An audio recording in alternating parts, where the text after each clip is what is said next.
জায়গায় এসেছি, যেই মানে একটা মা দুর্গারই প্যান্ডেল। তো এই মা দুর্গার প্যান্ডেলটির ঠিক নাম বিড়লা তারা মণ্ডল। দেখো তোমরা এখানে শো শুরু করেছে কিরকম ভিডিও দিয়ে, দেখো তোমরা সেই শোটা, এখানে পরপর শো দেখাবে। ওই দেখো বন্ধুরা, সূর্য উঠছে, দেখতে পাচ্ছ তোমরা, সূর্য উঠছে।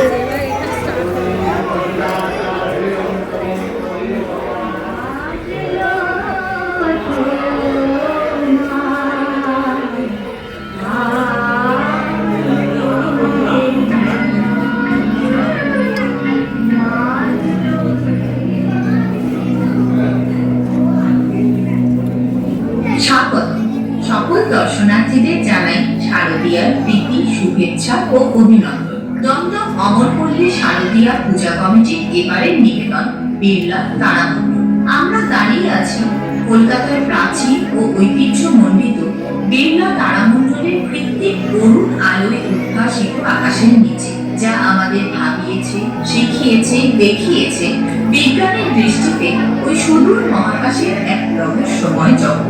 1963 সালের 2রা জুলাই তৎকালীন প্রধানমন্ত্রী শ্রী জওহরলাল নেহেরু বিড়লা তারামণ্ডলের উদ্বোধন করেন। তারপর এক দীর্ঘ সময়কাল ধরে কলকাতা শহরের এই তারামণ্ডলটি হয়ে উঠেছে মহাকাশকে ছুঁয়ে দেখার এক বিস্ময়কর ঠিকানা। পিতৃপক্ষ অবসানের পর দেবীপক্ষের আকাশে চাঁদ, পশ্চিম আকাশে সন্ধ্যে তারা যেন এই শহরকে করে তুলেছে আরো আনন্দ।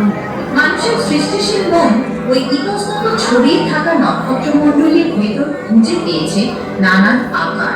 ওই আকারের ভেতর ছড়িয়ে থাকা নক্ষত্রপুঞ্জকে কনস্টেলেশন বলা হয়। আজ শারদ সন্ধ্যায় দক্ষিণ আকাশে দেখা যাচ্ছে স্করপিও বা বৃশ্চিক রাশি, তার ঠিক পাশেই স্যাজিটেরিয়াস বা ধনু রাশি। উত্তর আকাশের দিগন্তে দেখা যাচ্ছে সপ্তর্ষি মণ্ডল, আর উত্তর দিগন্তের ঠিক 22.3 চিহ্নের উপরে নিজ স্থানে অবিচল ধ্রুব তারা। ওই নক্ষত্ররা আসলে কি? বাস্তবে তারা প্রত্যেকেই এক একটি ধারণার অতি বিশাল অগ্নিকুণ্ড, যেখানে নিরন্তর পারমাণবিক শক্তি নির্গত হয়ে চলেছে। বহু বহু দূর আলোকবর্ষে অবস্থান করছে বলেই এদের আলোক বিন্দু বলে মনে হয়। আমাদের নিকটতম তারা সূর্য। সূর্যকে কেন্দ্র করেই আমাদের এই সৌরজগৎ, যেখানে 8টি গ্রহ সূর্যকে প্রদক্ষিণ করে চলেছে, যেখানে একমাত্র পৃথিবী ছাড়া আর কোনো গ্রহে এখনো প্রাণীর অস্তিত্ব পাওয়া যায়। 2023 সালে একমাত্র দেশ হিসেবে ভারতের চন্দ্রযান-3 চাঁদের দক্ষিণ মেরুতে সফল অবতরণ। ইন্টারন্যাশনাল স্পেস স্টেশন পৃথিবীর কক্ষপথে মানুষের তৈরি এক চলমান বৈজ্ঞানিক গবেষণাগার।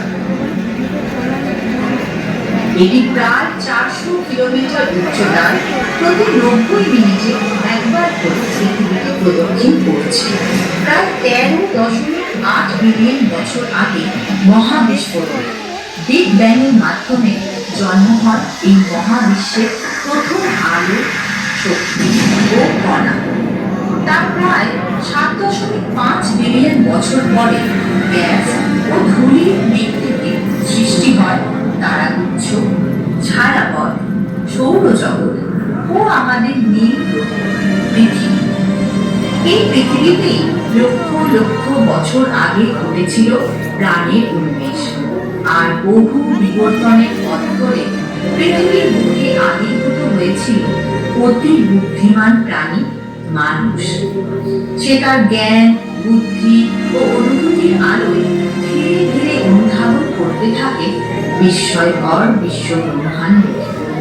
বুঝতে শেখে এই জগতে সবই এক মহাশক্তি রূপান্তর মাত্র। আজ আমরা সেই শক্তিকে অনুভব করি মা দুর্গার রূপে। তিনি সৃষ্টির আদি শক্তি, প্রাণের আশ্রয়।